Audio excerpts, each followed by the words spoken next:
इस सवाल का जवाब शायद मैं ना दे पाऊं, इसका अहल नहीं हूं इतने बड़े सवाल का जवाब देने का, क्योंकि मेरा इल्म और मेरी अहलियत वहां खत्म हो जाती है कि जहां इंसान ये सोचता है कि रब तो मेरा आका है और किसी गुलाम का इख्तियार अपनी आका की मर्जी पर नहीं होता। अलबत्ता मेरी ड्यूटी ये है कि मैं अपने आका की गुलामी उस तरह से करूं जिस तरह से गुलामी का हक है।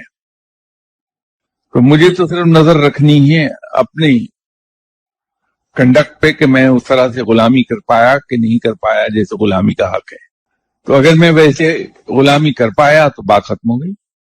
बाकी आका अपनी मर्जी का मालिक है, वो चाहे तो अपनी दोस्ती अता फरमा दे, चाहे तो रद्द कर दे।